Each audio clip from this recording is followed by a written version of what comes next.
बिस्मिल्लाहिर्रहमानिर्रहीम। आज हम इंतहाई अहम topic according to the analytic chemistry, जिसमें गैस क्रोमेटोग्राफी का अहम topic gas chromatography with mass spectrometer पढ़ने जा रहे हैं, जिसे GCMS कहते हैं। इसके अंदर GC एक सब्जेक्ट है, एक अलहदा से आर्टिकल है जिसको हम तफसील से आप पढ़ चुके हैं, या हमें कहेंगे तो हम इसका रिकॉर्ड कर देंगे lecture. GC gas chromatography, gas chromatography.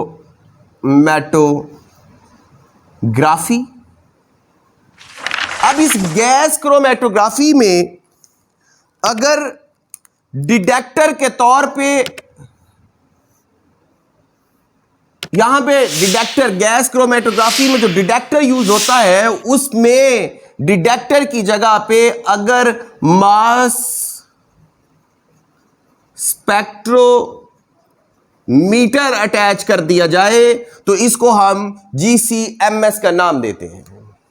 मैं बताना चाहता हूं कि GCMS क्या है। मैंने कहा कि GC हमारे पास एक टेक्निक है जिसके अंदर हम डिफरेंट तरह के डिटेक्टर्स यूज करते हैं। उन डिटेक्टर्स की जगह पे अगर mass spectrometer as a detector use हो रहा हो तो हम इसे GCMS का नाम देते हैं। ये पहली चीज थी जो आपको समझनी है कि GCMS है क्या। What is GCMS? GCMS क्या है कि गैस क्रोमेटोग्राफी में डिटेक्टर की जगह पे मास स्पेक्ट्रोमीटर यूज किया जाएगा। अब GCMS का कॉन्सेप्ट जो है वो जे थॉमसन ने दिया था और इसने ये बात कही थी कि ये एक एनालिटिक मेथड है। मैं इसको तफसील में बताऊंगा, लेकिन यहां पे एक लफ्ज से बात समझ जाएं कि एक एनालिटिकल मेथड है टू मेजर द मॉलिक्यूलर और एटॉमिक वेट।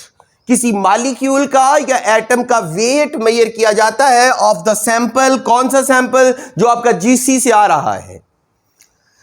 GC से आने वाला सैंपल जो कॉलम से निकल रहा है, एल्यूट निकल रहा है, हम उस एल्यूट का अगर आपने वेट पता करना है तो GCMS यूज किया जाएगा बाय MS, मास स्पेक्ट्रोमीटर। अब हम इसकी MS की इंस्ट्रूमेंटेशन की बात करते हैं और फिर हम इसकी वर्किंग की बात करेंगे। सबसे पहले इसकी इंस्ट्रूमेंटेशन में देखें। इंस्ट्रूमेंटेशन पढ़ने से पहले एक बात समझ जाएं कि यहां पे मैं जो भी इंस्ट्रूमेंटेशन डिजाइन करने जा रहा हूं बेटा, वो जो इंस्ट्रूमेंटेशन है, वो जो पार्ट्स हैं, वो एक डिस्चार्ज ट्यूब में होंगे। किस में होंगे बेटे? डिस्चार्ज ट्यूब में होंगे। और ये वो डिस्चार्ज ट्यूब होगी जिसमें आप वैक्यूम पंप लगा के प्रेशर को रिड्यूस कर चुके हैं, प्रेशर को कम कर चुके हैं। यानी कि मैं जो भी इंस्ट्रूमेंट आपको प्रिपेयर करने जा रहा हूं, ये बात समझ जाएं कि वो डिस्चार्ज ट्यूब में होगा, वैक्यूम पंप अटैच होगा जो प्रेशर को क्या करेगा? रिड्यूस कर चुका होगा। अच्छा बेटे, अब इसके अंदर जो सबसे पहला पॉइंट है समझिएगा, यहां पे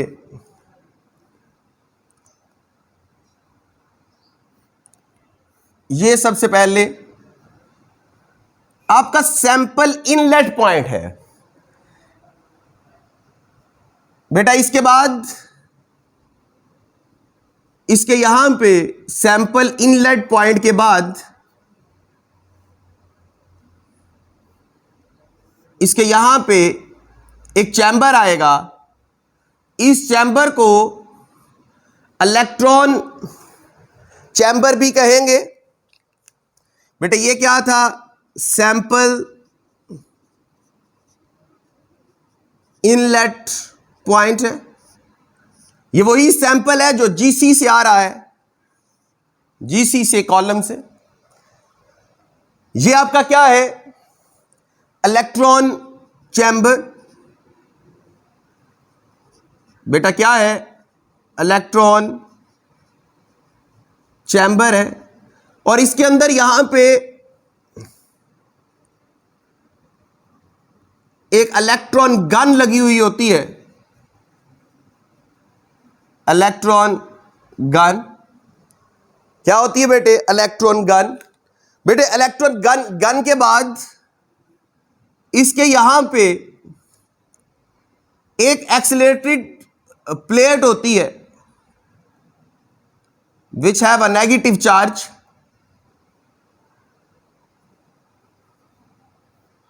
यहां पे क्या लगेगी, एक एक्सेलरेटिंग प्लेट। ये आपकी क्या है, इसे हम एक्सेलरेटिंग प्लेट बोलते हैं, accelerating plate which have almost a negative charge, जिसके ऊपर क्या होता है, नेगेटिव चार्ज होता है। बेटा इस एक्सेलरेटिंग प्लेट के आगे इसके इस जगह पे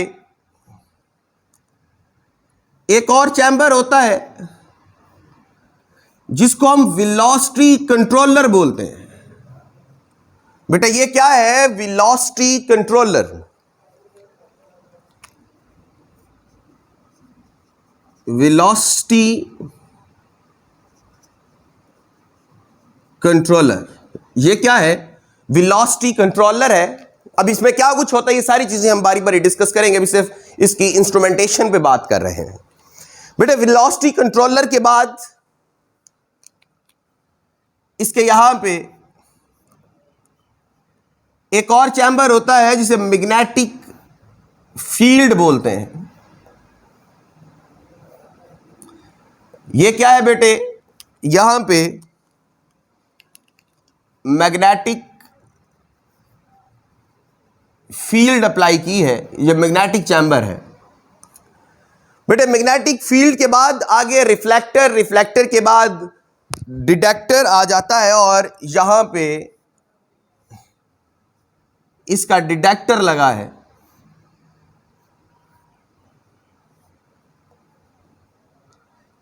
इसको क्या बोलते हैं, डिटेक्टर,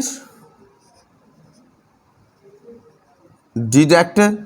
और डिटेक्टर के सबसे लास्ट में यहां पे डिस्प्ले यूनिट होता है।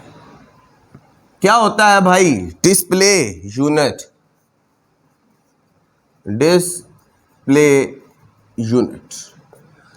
अब बेटे जरा बातों को समझते जाइएगा। मैंने इसकी चीजों को पार्टीशन करने की कोशिश की है, आपको बताने की कोशिश की है कि हम किन चीजों को किस तरह से रिलेट कर रहे हैं। यहां पे बात समझ जाए कि हमारे पास सैंपल इनलेट पॉइंट है, यानी कि जीसी से आने वाला जो सैंपल है वो सारे का सारा यहां पे जमा होता जाएगा। यानी कि यहां पे ये देखिए, ये ग्रीन कलर का जो मैंने पार्टिकल छोटे छोटे बनाए हैं, ये वो सैंपल है जो आपका जीसी से आया है।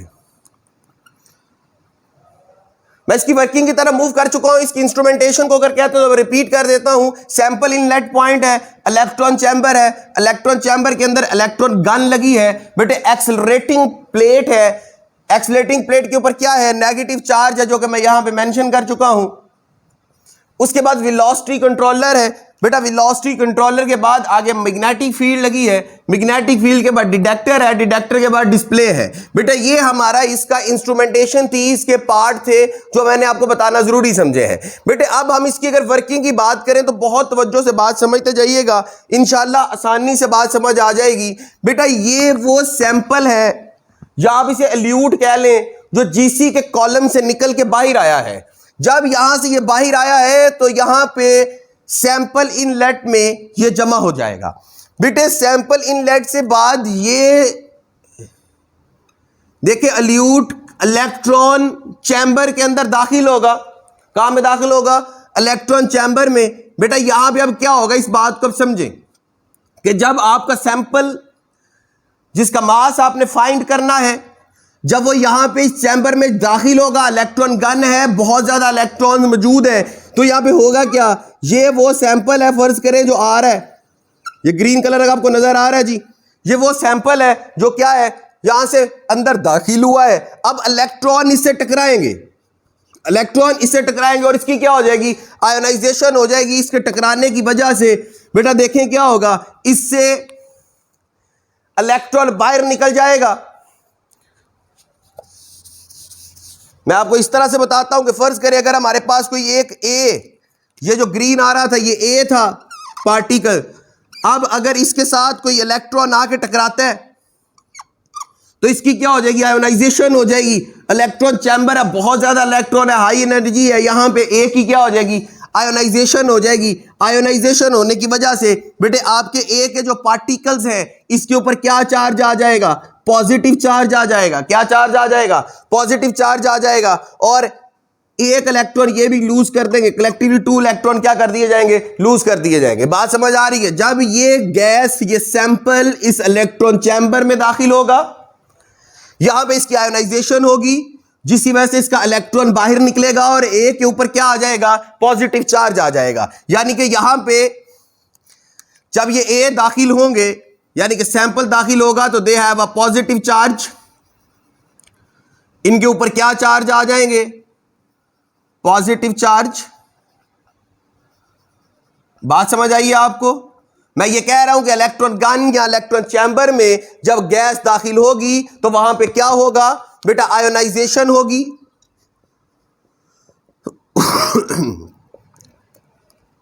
और आपका जो सैंपल है, सैंपल इसके ऊपर पॉजिटिव चार्ज आ जाएगा। बेटा ये जब इनके ऊपर पॉजिटिव चार्ज आ चुका है तो अब देखें ये एक्सीलरेटिंग प्लेट पे क्या है, नेगेटिव चार्ज है। ये नेगेटिव चार्ज है, एक्सीलरेटिंग प्लेट पे क्या है, नेगेटिव चार्ज है। यहां पे सैंपल पे क्या आ चुका है, पॉजिटिव चार्ज आ चुका है। मेरी बात समझे, ये ए जो है ग्रीन कलर का, इसके ऊपर क्या है, पॉजिटिव चार्ज है। और ये एक्सीलरेटिंग प्लेट है जिसके ऊपर नेगेटिव चार्ज है। अब ये नेगेटिव चार्ज इस पॉजिटिव को अपनी तरफ अट्रैक्ट करेगा। मेरी बात समझ रहे हैं। अब ये वाला जो आपकी एक्सीलरेटिंग प्लेट है which have a negative charge, ये गैस के पार्टिकल जिनके ऊपर पॉजिटिव चार्ज आया है, ये उनको अपनी तरफ एक्सीलरेट करेंगे, अट्रैक्ट करेंगे। बेटे अट्रैक्ट करने की वजह से इन गैस के मॉलिक्यूल्स पॉजिटिव को ये नेगेटिव वाले क्या कर रहे हैं, अट्रैक्ट कर रहे हैं। अट्रैक्ट करने की वजह से अब ये ग्रीन वाले जो पॉजिटिव चार्ज हैं ये क्या हो जाएंगे, एक्सीलरेट होंगे और तेजी से यहां से गुजर जाएंगे। अब ये पोरस पार्टिकल्स हैं, जो एक्सीलरेटिंग प्लेट है ये पोरस है, इसलिए इसके अंदर से ये जो पॉजिटिव चार्ज पार्टिकल हैं वो गुजर के कहां दाखिल हो जाएंगे, वेलोसिटी कंट्रोलर में दाखिल हो जाएंगे।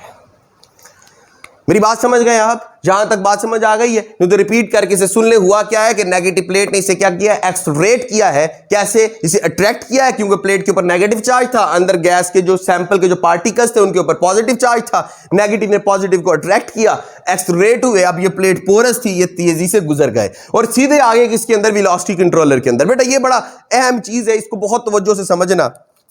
वेलोसिटी कंट्रोलर के अंदर हमने 2 फील्ड्स लगाई होती हैं। अब यहां पे बात समझ जाए, वेलोसिटी कंट्रोलर के अंदर 2 फील्ड्स होती हैं, 2 फील्ड। नंबर 1 फील्ड बेटे मैग्नेटिक फील्ड होती है और दूसरी इसके अंदर इलेक्ट्रिकल फील्ड होती है।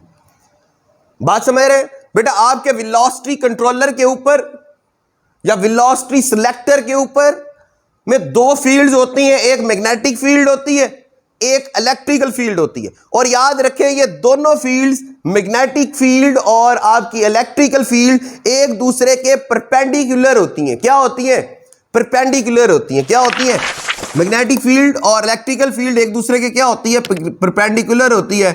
ये आप समझ लें, यहां पे नेगेटिव है, ये पॉजिटिव है, इसकी वजह से यहां पे क्या होगा, एक इलेक्ट्रिकल फील्ड पैदा हो जाएगी। और यहां पे ही आपका नॉर्थ और साउथ पोल भी मौजूद है, यानी कि इसके अंदर मैग्नेटिक फील्ड भी आपने यहां पे क्या करनी है, अप्लाई कर देनी है।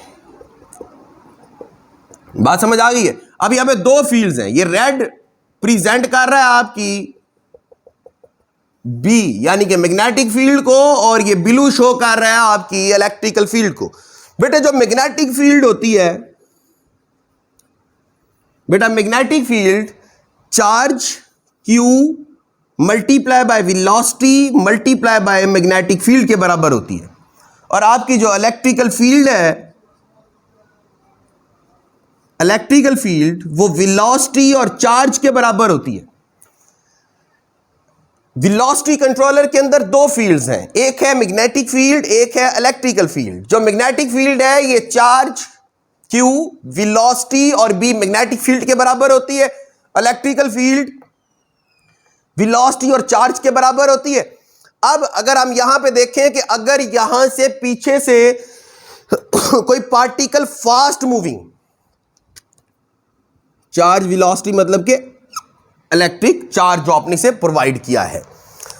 अब अगर समझें यहां से बात कि अगर यहां से ये सैंपल तेजी के साथ हाई वेलोसिटी मॉलिक्यूल आ रहे हैं, बहुत तवज्जो से समझ लें, बात दोबारा देख लें। हमारे पास यहां पे वेलोसिटी कंट्रोलर के अंदर दो फील्डें हैं, मैग्नेटिक फील्ड और इलेक्ट्रिकल फील्ड। दोनों एक दूसरे के क्या है, परपेंडिकुलर है, परपेंडिकुलर है। उसके बाद जो मैग्नेटिक फील्ड है वो किसके बराबर होती है, चार्ज वेलोसिटी और मैग्नेटिक फील्ड, और इलेक्ट्रिक फील्ड बराबर किसकी होती है, आपका पोटेंशियल जो आपने अप्लाई किया है और चार्ज के बराबर होती है, ई क्यू के बराबर होती है। अब देखो, अब इसके अंदर अगर आपके दाखिल हुए कौन, सैंपल, यहां पे ये हुआ सैंपल दाखिल, अगर इस सैंपल के वेलोसिटी कंट्रोलर का फंक्शन लिख रहा हूं कि अगर इस सैंपल की velocity, if velocity of sample high है, अगर वेलोसिटी ऑफ सैंपल हाई है तो बेटे इसका मतलब है वो हाई मैग्नेटिक फील्ड, तो उसकी मैग्नेटिक फील्ड भी क्या होगी, ज्यादा होगी। वेलोसिटी ज्यादा हो तो मैग्नेटिक फील्ड भी ज्यादा होती है। बेटे अगर वेलोसिटी ज्यादा हुई तो मैग्नेटिक फील्ड भी ज्यादा होगी, और अगर ये मैग्नेटिक फील्ड ज्यादा हुई तो they move toward magnetic field.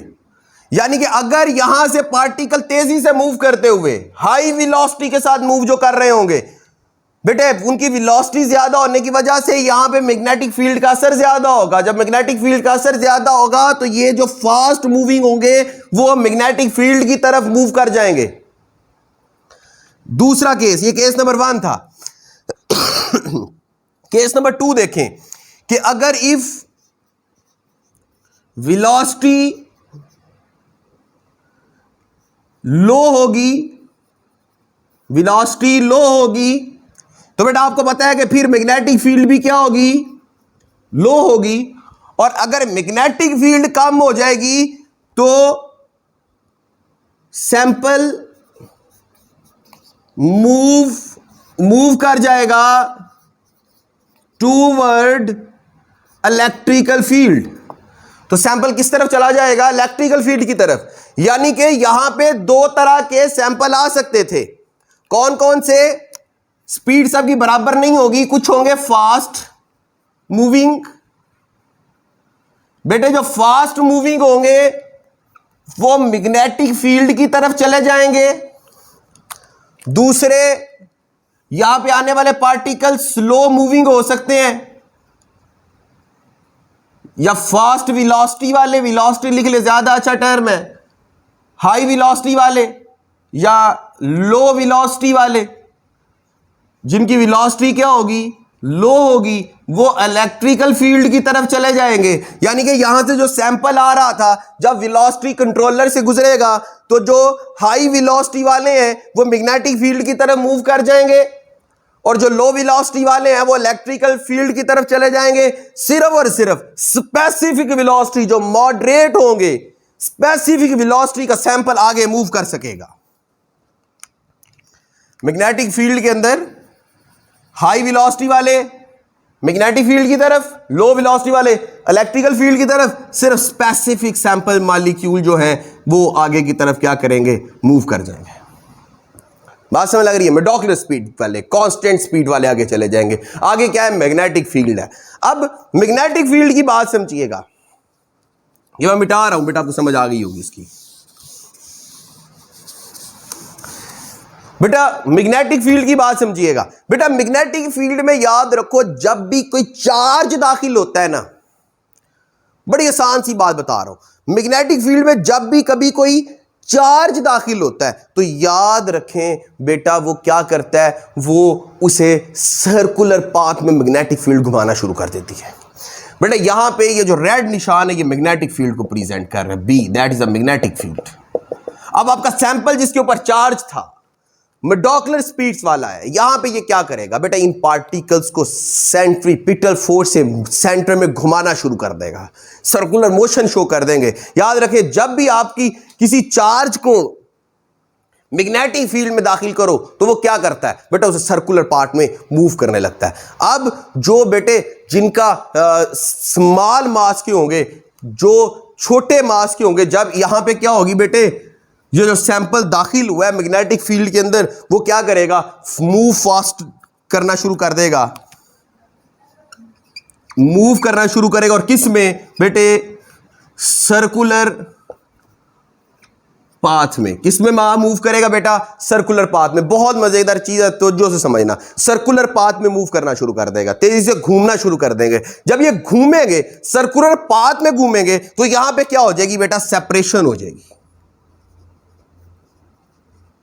क्या हो जाएगी, सेपरेशन हो जाएगी बेटा। क्या होगी, सेपरेशन होगी। अब बेटा मैं इस सेपरेशन को डिटेक्टर में जाकर तफसील में बताऊंगा, लेकिन यहां पे बात समझ ले पहले। सेपरेशन होगी बेटा, जो स्मॉल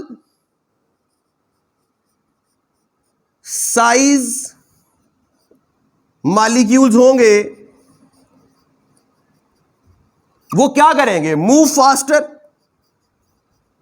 मूव फास्टर, वो तेजी से मूव करेंगे। और जो लार्ज साइज मॉलिक्यूल्स होंगे वो मूव स्लो, वो आहिस्ता मूव करेंगे। अब स्मॉल साइज मॉलिक्यूल और लार्ज साइज मॉलिक्यूल के साथ आप ये भी कह सकते हो small molecular mass, small molecular mass और लार्ज मॉलिक्यूलर मास। स्मॉल जिनका मॉलिक्यूलर मास कम है वो भी फास्ट मूव करेंगे, जिनका मॉलिक्यूलर मास ज्यादा है वो क्या करेंगे, स्लो मूव करेंगे। यहां तक बात समझ आ गई है। और यहां पे जा गई है, कहां पे गिर जाएंगे, डिटेक्टर को। डिटेक्टर इनको क्या करेगा, डिटेक्ट करेगा। अब डिटेक्ट कैसे करेगा, on the base of their radius, base of radius करेगा। देखिए मैं यहां पे बता चुका हूं कि मैग्नेटिक फील्ड होगी। जब मैग्नेटिक फील्ड होगी तो बॉडी किस में मूव करेगी, सेंट्रीपिटल फोर्स में। सर्कुलर पार्ट में लाजा मैग्नेटिक फील्ड बराबर किसकी होगी, सेंट्रीपिटल फोर्स के। मैग्नेटिक फील्ड हमने किसके बराबर कहा था कि क्यू वी बी के बराबर होती है। सेंट्रीपिटल फोर्स किसके बराबर होती है, M V square over R के बराबर। ये वाला वी इससे कट गया, बाकी क्या बच गया, Q B is equal to M V R. हमने अकॉर्डिंग तो रेडियस फाइंड करना है। इसको इस तरफ ले जाएं, इसको इस तरफ ले जाएं, तो क्या बचेगा, R is equal to M V Q B. अब अगर हमने इसका आर का, रेडियस का रिलेशन देखना हो विद मास, विद मास तो मैं बता चुका हूं कि ये डायरेक्टली प्रोपोर्शनल होगा मास के। और अगर ये मास ओवर चार्ज के रिलेशन में देखना हो तो आर डायरेक्टली इनवर्सली प्रोपोर्शनल होगा, डायरेक्टली प्रोपोर्शनल होगा मास के, लेकिन इनवर्सली प्रोपोर्शनल होगा चार्ज के। इस बेस पे इनकी क्या हो जाएगी, सेपरेशन हो जाएगी, ये अलहदा हो जाएंगे। एनी प्रॉब्लम बेटा, अब ये अलहदा हो जाएंगे तो बेटा अब डिटेक्टर इन्हें डिटेक्ट करेगा, डिटेक्टर डिस्प्ले यूनिट पे भेजेगा। डिस्प्ले यूनिट हमें एक ग्राफ दे देगा। मैं इस ग्राफ को बना रहा हूं बेटे, यहां पे ये देखें, हमें एक ग्राफ दे देगा इस तरह, ये हमें एक ग्राफ डेवलप कर देगा। बेटा ये वाला जो ग्राफ है इसके एक्स एक्सिस पे मास ओवर चार्ज आएगा और इस तरफ आएगी रिलेटिव अबंडेंस। क्या आएगी, रिलेटिव अबंडेंस। और यहां पे इनकी परसेंटेज हमारे पास वाज़िया तौर पे आपका जो सैंपल है वो मिल जाएगा। बेटा ये था आपका GCMS। और इसी तरह हम किसी भी गैस से आने वाले क्रोमेटोग्राफी के हवाले से भी देख सकते हैं। और मैं ये पहले बता चुका हूं कि ये सारे का सारा जो इंस्ट्रूमेंटेशन है वो एक डिस्चार्ज ट्यूब में होगी। किस में होगी बेटा, इस डिस्चार्ज ट्यूब में होगी। अपना बहुत सारा ख्याल रखिएगा, कोई चीज़ का प्रॉब्लम हो तो मुझसे पूछ लीजिएगा। डिटेक्टर्स और इसके अलावा GC वगैरह अगर कहेंगे तो ये हम आपको भी एक्सप्लेन कर देंगे। अपना बहुत सारा ख्याल रखिएगा। अल्लाह हाफिज़, फ़ी अमान अल्लाह।